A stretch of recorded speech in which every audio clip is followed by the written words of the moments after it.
지금 시간이 별로 없어서 조금 속도감 있게 오늘 게시판 종목들 진단 도와드릴게요. 첫 번째는 증권통으로 EW솔브님께서 슬로브님께서 올려주신 현대증권 가겠습니다. 현대증권 매수가가 7,480원이고요. 100% 실으셨네요. 오늘 7,600원 선에서 마감이 되면서 약간의 좀 수익 구간, 근데 비중이 워낙에 많으시거든요. 증권주 오늘 많이 올랐는데 상대적으로 그렇게 좀 탄력이 강하지는 않았고 외국인 쪽에서 매도가 오늘도 좀 많이 나와서 한 44만 주 정도. 현대증권 어떻게 보세요, 전문가님? 현대증권 지금은 그냥 버티게 하실 가격이라고 봅니다. 사실 같이 투자를 하면서 속도를 추구한다는 게 좀 어폐가 있기 때문에 종목 자체가 기본적으로 싸서 산 주식은 빨리 가지 않아도 됩니다. 그러니까 보장성에 대한 배팅이고 운 좋게 빨리 튀어 올라가주면, 예를 들어서 이제 이런 거죠. 현대증권을 이번 오릭스 지분 매각이 체결이 됐는데 주가가 너무 많이 빠져서 아마 이건 조정이 될 겁니다. 매각가가. 그때 당시에 오릭스에서 현대증권의 지분에 대해서 평가했던 가격이 한 11,000원대 된다는 얘기예요. 그것은 현대증권의 어떤 영업 가치라든지 전반적인 자산 가치라든지 이런 것들을 감안했을 때 일본의 금융회사가 현대증권을 그렇게 비싸게 주고 살려고 하진 않을 거 아닙니까? 현대상선 쪽에서도 적정한 가격을 받으려고 했을 것이고, 그 체결된 금액을 대략적으로 계산해보면 한 11,000원대 정도가 나오니까, 실질적으로 자산 가치로도 현대증권이 한 12,000원 정도, 10,000원 이하는 사실 현대증권 좀 싸지 않나라고 저는 생각을 하거든요. 근데 올해 상반기에 현대증권 시세가 한번 터졌죠, 증권주 시세가.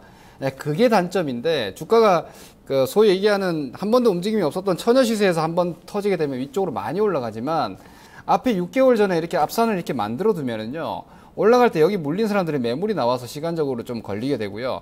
그리고 앞서 말씀드린 오릭스랑 지분 매각 절차가 완벽하게 이루어지지 않았기 때문에, 현대증권 쪽에서는 주가가 좀 올라가길 바랄 거고요. 현대건설 쪽에서, 현대상선 쪽에서는, 오릭스 쪽에서는 인수가를 낮추려면은 지금 주가가 반가울 겁니다. 그래서 아마 그 조정이 제대로 이루어지지 않으면서 나오는 불협화음이 주가에 현재 좀 장애물이 될 수 있다라고 정도 보시고요. 매수가가 지금 7,000원대 초반이시면은 이런 종목은 여기서 사두시고 빨리 안 올라가서 답답해 하실 필요는 없는 것 같고, 제가 볼 때는 이 앞시세 때문에 딜레이가 된다 하더라도 한 9,000원대 이상 정도까지는 한번 충분히 보실 만한 가격이 아닌가 싶기 때문에, 현재로서는 기술적인 완성도도 좀 떨어지고요. 시간을 느긋하게 보시면 이제 이런 자리죠.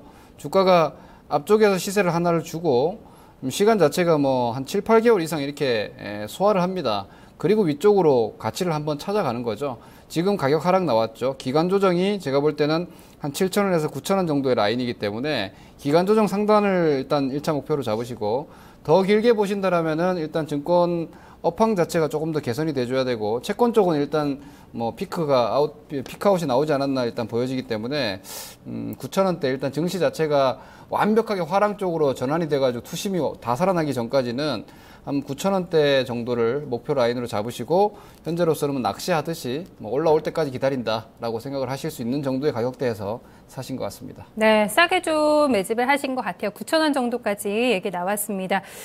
전문가님 또 중국자 매매하시니까 요거 한번 좀 점검 도와드리면 좋을 것 같아요. 타이거 차이나 A 레버리지 이거 좀 볼게요. 로뎀 트레이닝께서 올려주셨는데요. 매수가 2만 원에 들어가셨네요. 중국 증시 반등을 좀 기대를 하고 이 종목 매수했는데 좀 문의드립니다 하셨거든요. 저희 로뎀 트레이닝의 전략 어떻게 평가하실까요, 전문가님? 네, 괜찮습니다. 네. 괜찮고, 다만 저도 타이거 차이나에 대해서 저희 방송 등에서 이렇게 문의를 해주시면서 이렇게 말씀드렸었거든요. 네. 3,000포인트대가 가치적인 측면으로 봤을 때 중국 증시가 비싸지 않습니다. 그리고 이번에 홍콩 증시가 바닥을 친 거 보면 중국도 바닥은 나온 것 같은데, 혹시라도 기술적인 완성도를 확인시키기 위해서 한 번 정도 흔들 수는 있는데, 그걸 견디시더라도 지금 2만 원 선 매수면은 중국 지수 기준으로 3,100포인트 선 수준이면은 네. 위쪽으로 지수 기준으로 한 20% 정도까지도 룸이 열립니다. 중국 시장이 불같이 올랐다가 엄청 차갑게 식었기 때문에, 주식은 사실 중국이 약간 상식 밖으로 움직이긴 하지만 이 자산의 가치라는 것은 급격하게 변동이 발생되면 일정 기간 또 수렴하는 가격에 대한 적정가 산출 과정이 이루어지기 때문에, 현재로서 중국 시장의 성장률이라든지 이런 것들을 감안했을 때 한 3,000포인트 중반이 현재 성장률과 GDP 규모로 가장 적정하다는 분석이 좀 지배적이고요. 기술적으로도 상해 종합이 한 3,500 내지는 3,700대까지는 시간은 좀 늦어질 수 있습니다. 정부에서 그렇게 빠른 걸 원치 않기 때문에. 하지만 현재 가격 분석상으로 봤을 때는 중국 지수의 목표치나 기술적인 리바운드 목표선으로 봤을 때는 현재 타이거 차이나 기준으로는 제가 뭐 ETF기 고변동 자산이기 때문에 우리 시청자님께 조언을 드리는 거니까 이걸 듣고 뭐 공격적으로 매매하시기보다는요. 지수 산정 기준으로 봤을 때는 일단 앞에 3자가 충분히 붙을 수 있지 않을까 정도의 분석이 가능합니다. 다만 앞서 말씀드린 대로 예외적 변동성이 너무나 강한 시장이기 때문에 한 번 정도 더 흔들렸을 때도 충분히 홀딩을 하실 수 있다면 현재 구간에서는 조금 높은 목표가를 가져가 보자라는 말씀드리겠고요. 전반적인 중국 시장의 뭐 금융주라든지 전반적인 우량 섹터들은 오히려 이번 폭락으로 인해서 기타 국가들 대비해서도 저평가 구간에 들어와 있기 때문에 뭐 괜찮은 밸류형 구간에서 매수하셨다라고 보여집니다. 네, 짧게 한 종목만 더 봐드릴게요. 2484님께서 올려주신 삼목 S폼입니다. 23,000원 진입하셨네요. 20% 들고 계신데 대응 전략 궁금하시다고 최근에 좀 매수하신 게 아닐까 대표적인 낙폭가 돼주거든요. 삼목 S폼 어떻게 끌고 갈까요? 네, 이 종목은 같이 투자를 하실 거라면은 가져가시고요. 그러니까 종목 자체가 괜찮죠. 그러니까 건자재 쪽이기 때문에 아무래도 약간 테마성이나 이슈성 시세는 있었지만 실제로 뭐 캐시플로우가 좋아지고 있고 외형이 확대되고 있기 때문에 주가는 괜찮습니다. 2만 원대 초반이면 충분히 투자를 할 만한 정도의 가격이라고 보여지지만 시세가 이번에 건자재 쪽으로 테마가 붙었었다는 게 가장 단점입니다. 주가가 위쪽으로 갔다가 없었던 수급이 막 끼어들면서 아래쪽으로 한번 강하게 죽여놨기 때문에 다시 살리는데 시간이 좀 걸릴 것 같고요. 당분간은 제가 볼 때 이 주식을 다시 뭐 강력한 상승을 기대하시기보다는 싸니까 반등은 일단 한 번 더 나올 수 있다. 그 반등을 한 121선 정도 잡는다면 한 27,000원 정도가 나옵니다. 26,000원대 넘어가면 이익 실현 관점 보시고요. 보유 기준으로는 일단 뭐 싼 주식이니까 아마 무너지진 않을 것 같은데 보유 기준가는 22,500원 잡고 목표 가격대를 27,000원 정도 잡으시면 될 것 같습니다. 네, 지금 매수하신 가격대에서는 한 20-30% 정도 추가 상승 여력 있다는 진단이 나왔습니다. 전반적으로 좀 불확실성이 완화되는 구간이긴 한데요. 전문가님, 지금 상승 랠리가 언제까지 이어질까에 대해서는 아직까지 조금 의문이 달리고 있는 시장인 것 같거든요. 특히 저희 앞에서 포트 상담도 해드렸지만 대형주, 낙폭과대주, 가치주가 아예 포트에 없으신 분들은 상당히 좀 고민되는 시점이실 것 같아요. 2,000포인트 넘어가면서 펀드화매도 좀 나올 것 같고 좀 망설여지는 시점일 것 같거든요. 어떤 좀 전략 팁 주실 수 있을까요? 앞서 말씀드린 대로 극단적인 시장으로 양분됐습니다. 네. 저는 지금도 가치주들, 과대 낙폭주들은 매수라고 보고요. 보유가 아니라 매수도 가능하다, 아직도. 네.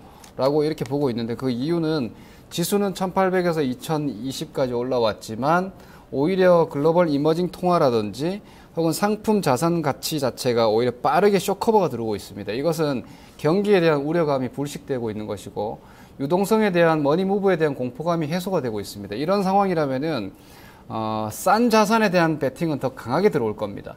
이런 구조로 봤을 때 오늘 최근에 지난주 후반부터 시작됐던 소재 섹터, 산업재 섹터, 오늘 증권주 그리고 자동차 IT는 일단락이 일단 돼줬고요. 지수를 잡아놓고 가치주가 올라가는 시장은 좀 더 이어질 가능성이 아주 높기 때문에 지수 부담보다는 그 대상을 국한하신다면 지금도 여전히 적극적인 관점으로 보시자라는 의견이고요. 반대로 지수로 봤을 때는 뭐 밑으로 크게 빠질까 싶습니다, 오히려. 하지만 성장주들 쪽은 꺾인 상태에서 지금 20%, 30%까지 떨어져 있는데 이런 주식 저는 더 빠질 룸이 아직도 훨씬 많이 남아있다고 보고 있고요. 이렇게 시장이 가치 쪽으로 배팅이 들어가게 되면 가치주가 훨씬 더 캐파가 큽니다. 그러면은 작은 사이즈의 성장 섹터에서 돈이 조금만 빠져나오더라도 충격이 크게 나오기 때문에 앞으로도 그런 움직임들은 좀 강화될 수 있기 때문에 그리고 더불어서 이후에 금리 인상은 기정사실로 한다라고 보면은 지금이 아니라 그 다음 시장은 반드시 경기 양상이 될 겁니다. 그 경기 포커스가 맞춰질 경우에는 성장주의 주가 복원이나 혹은 새로운 성장주의 부각은 또 지연될 가능성이 높기 때문에 이러한 관점에서 보신다라면은 현재 구간에서는 지수가 뭐 어디서 저항을 받고 어디서 지지를 받고 이 관점보다는 섹터 자체, 스타일 자체가 빠르게 로테이션 되고 있고 이것이 더 속도를 내고 있다는 관점에서 보시면은 성장주나 고퍼주를 가지고 계신 분들은 여전히 아주 강하게 위기감을 가지고 포트 대응하셔야 되고요.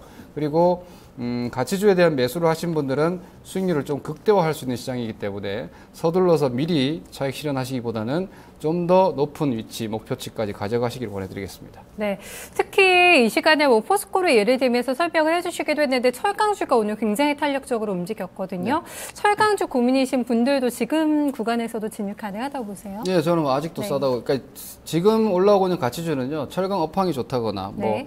혹은 건설 업황이 좋다거나 그래서 올라오는 게 아닙니다. 주가가 청산 가치 대비해서 3분의 1 가격이 되어 있는 거고 그냥 가격 자체가 1년만 가지고 있으면 배당을 5% 주는 정도의 가격이기 때문에 채권 수익 3배 아닙니까? 네. 이 정도라면 안전마진권에 들어와 있기 때문에 거기서 이제 10% 올라왔다고 해서 할인이 해소된 거 아니거든요. 그럼 뒤쪽에서 기관이고 외국인이고 연기금이고 더 사준다라는 거죠. 그러니까 낙폭과대는 얼마나 좋아지느냐를 보고 베팅을 하는 게 아니라 더 나빠질 건 이제 없을 것 같다라는 판단만 들면은 할인을 해소하는 겁니다. 네. 그 할인 해소는 이제 시작된 수준이기 때문에 여전히 베팅을 하셔도 되겠고요. 혹은 정말 최상의 시나리오는 할인 해소했는데 중국 어떤 가시적인 지표들이 좋아지면서 경기에 대한 기대감이 붙으면서 업황 전망이 좋아져 버리면 그럼 훨씬 더 높은 수익률까지도 기대해 볼 수 있기 때문에 네. 저는 8년 정도의 역사적 바닥권이라고 저는 보고 있기 때문에 네. 가치주는 지금도 아직은 망설일 필요가 없다고 보고 있습니다. 늦지 않았다. 네. 관심 가지고 계신 분들 적극적으로 매수 타이밍 좀 고려해보시면 더 좋을 것 같아요. 오늘 말씀 잘 들었습니다. 고맙습니다. 고맙습니다. 네, 김종환 전문가와 함께 월요일장 또 VVIP 꾸며드렸습니다. 중국장이 급등을 하면서 마감이 나왔고요. 유럽장은 6거래일 랠리 이후에 약간은 좀 숨을 고르면서 오늘 약보합권 정도에서 출발 나오고 있습니다. 포트폴리오 상담 받아보고 싶으신 분들 많으시죠? 아래 지금 전화번호 안내 나가고 있습니다. 이쪽으로 전화 주시면 또 포트 상담 주인공이 돼 보실 수 있으니까요. 많이 참여해 주시기 바라겠습니다. 저는 내일 이 시간에 다시 인사드릴게요. 고맙습니다.